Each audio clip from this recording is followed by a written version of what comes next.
Hello everyone, welcome to my channel.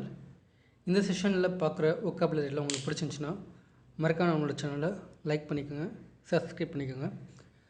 So இன்றைக்கி vocabulary பார்க்கலாம். First பார்த்தீங்கன்னா கேஸ். கேஸ் அப்படின்னா உத்து பார்க்குறது அப்படின்னு அர்த்தம். ஒரு பொருளை ஒரு இடத்துலேருந்து ஒரே தான் உத்து பார்த்துட்டே இருக்கிறது, அதான் அந்த கேஸ் சொல்லுவாங்க. நம்மளாம் பார்த்துருப்போம். சில பேர்லாம் பார்த்திங்கன்னா ஜன்னல் பக்கத்தில் உட்காந்துட்டு இல்லைன்னா அங்கேயாவது உட்காந்துட்டு ஏதாவது ஒன்று பார்த்துட்டே இருப்பாங்க. ஒன்றுமே யோசிக்காமல் ஏதாவது ஒன்று ஊற்று பார்த்துட்டே இருப்பாங்க. ஸோ அதான் வந்து கேஸ் அப்படி சொல்லுவோம். இதோட எக்ஸாம்பிள் பார்த்தோம்னா, she feel embarrassed under his study case. அந்த பொண்ணு வந்து ரொம்ப சங்கடமாக ஃபீல் பண்ணாங்க. வந்து ரொம்ப ஊற்று பார்த்துட்டே இருந்தான். கொஞ்சம் கான்ஸ்டண்ட்டாக எங்கேயுமே பார்க்காம அந்த பொண்ணே பார்த்த மாதிரி ஊற்று பார்த்துட்டே இருந்தான். ஸோ அதனால் அந்த பொண்ணுக்கு வந்து ரொம்ப சங்கடமாக ஃபீல் பண்ணுச்சு அப்படின்னு அர்த்தம். ஓகேங்களா? அந்த நெக்ஸ்ட்டு பார்த்தீங்கன்னா இம்மர்ஸ். இம்மர்ஸ் அப்படின்ற போது மூழ்கி விடுதல் அப்படின்னு பொருள். மூழ்கி விடுதல். ஓகேங்களா? நம்ம பொதுவாக சொல்லுவோம் இல்லையா, வந்து ரொம்ப லவ்வில் மூழ்கிட்டான் இல்லைன்னா படிப்பில் வந்து ரொம்ப மூழ்கிட்டான் அப்படி சொல்லுவோம் இல்லையா. ஸோ அதான் வந்து இம்மர்ஸ் அப்படி சொல்லுவோம். எக்ஸாம்பிள் பார்த்தோம்னா, ஹீ இம்மர்ஸ்ட் இன் லவ். இது சின்ன example. He immersed in love இல்லைன்னா he immersed himself to studying about physics. Physics படிச்சுட்ருக்கான். ஸோ அதில் ரொம்ப மூழ்கிட்டான், வெளியே வர மாட்டேன்ட்டான், ரொம்ப மூழ்கிட்டான் ஃபிசிக்ஸில் அப்படி சொல்கிறது. ஓகேங்களா? So he immersed himself to studying about physics. அந்த நெக்ஸ்ட்டு பார்த்தீங்கன்னா ப்ளைட். ப்ளைட் அப்படின்னா அவல நிலை அப்படின்னு பொருள். ஒரு பொருளோட அவல நிலை அப்படின்றது வந்து ப்ளைட் அப்படின்னு சொல்லுவோம். லைக் எக்ஸாம்பிள் பார்த்தோம்னா, I am sorry to hear about your grandmother's plight. அப்படின்ற போது உங்கள் கிராண்ட் மதர் வந்து உடம்பு சரியில்லாமல் இருக்காங்க, அவங்க வந்து ரொம்ப கொஞ்சம் லாஸ்ட் ஸ்டேஜில் இருக்காங்க. ஸோ அதை கேட்கும்போது அவங்க சொல்கிறாங்க, அவங்களோட ஃப்ரெண்டை சொல்கிறாங்க, I am sorry to hear about your grandmother's plight. ஓகேங்களா? அந்த நெக்ஸ்ட்டு பார்த்தீங்கன்னா எலோப். எலோப் இல்லைன்னா எலோப்டு அப்படி சொல்லுவோம். ஓடிப்போ. இதுக்கு வந்து அர்த்தம் வந்து ஓடிப்போ அப்படின்னு அர்த்தம். நம்ம பொதுவாக பார்த்துருப்போம் இல்லையா, லவர்ஸில் ஓடி போவாங்க இல்லையா. ஸோ அதுக்கு யூஸ் பண்ணுறது தான் எலோப் அப்படின்றது.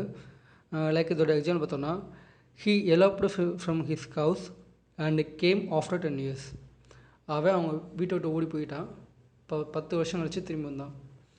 வீட்டை விட்டு ஓடி போய் 10 வருஷம் கழிச்சு திரும்பி வந்தான் அப்படி சொல்கிறது. He eloped from his house or home and came after 10 years.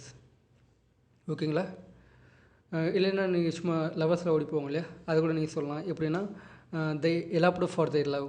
they eloped for their love. அவங்க காதலுக்காக அவங்க ஓடி போயிட்டாங்க. they eloped. ஓகே. அந்த நெக்ஸ்ட்டு பார்த்திங்கன்னா ரெக்லெஸ். ரெக்லெஸ் அப்படின்ற போதும் வந்து அஜாக்கிரதை இல்லைன்னா பொறுப்பற்ற அப்படின்னு அர்த்தம். அஜாக்கிரதை இருக்குது, கவனக்குறைவாக, முரட்டுத்தனமாக இருக்குது. ஓகேங்களா? ஸோ அதான் வந்து ரெக்லெஸ் அப்படி சொல்லுவோம்.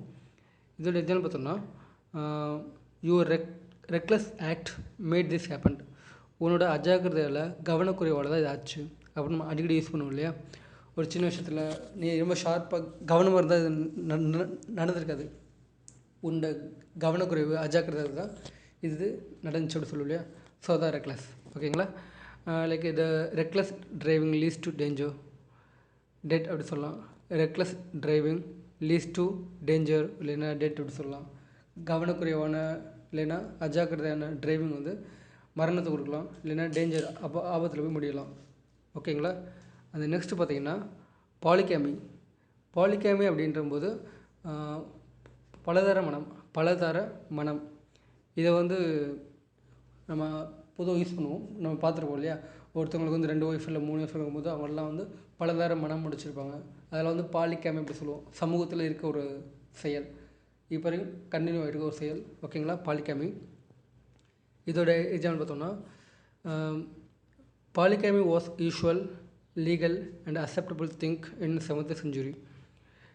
7ஆம் நூற்றாண்டில் வந்து இந்த பலதர மனம் அப்படின்றது வந்து ரொம்ப வந்து லீகலானதும் யூஷுவல், ரொம்ப காமனான ஒரு விஷயம்.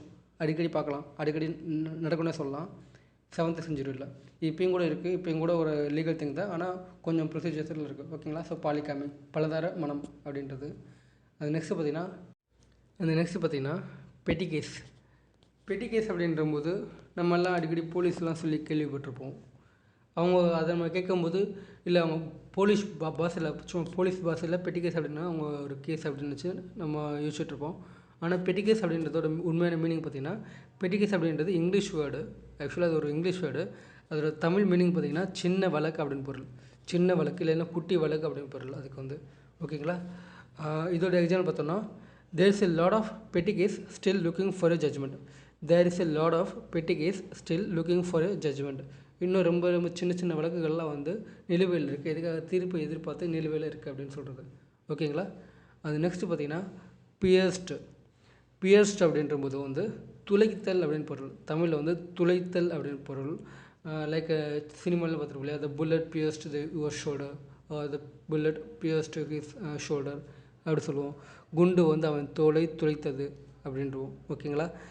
இதே நம்ம நார்மல் காமனான லைஃப்பில் யூஸ் பண்ணுற சென்டென்ஸ் பார்த்திங்கன்னா சைரன்ஸ் பியர்ஸ்ட் அவர் இயர்ஸ். நம்ம இதை யூஸ் பண்ணுவோம், காதை துளைக்குதுப்பா. நம்ம டிரைவிங் பண்ணிகிட்டு இருக்கும்போது பக்கத்தில் சைரன் வச்சு எதாவது வண்டி தான் போச்சுன்னா அது ரொம்ப சவுண்டாக இருக்குது, அப்போ நம்ம சொல்லுவோம் காதை துளைக்குது அப்படின்னு சொல்லுவோம் இல்லையா, அதான் வந்து பியர்ஸ்ட். ஓகேங்களா? So that's it guys. அந்த நெக்ஸ்ட் வீடியோவில் இதே மாதிரியான யூஸ்ஃபுல்லான vocabulary வீடியோ பார்க்கலாம். நம்மளோட சேனலை மறக்காமல் சப்ஸ்கிரைப் பண்ணி வச்சுங்க. பை.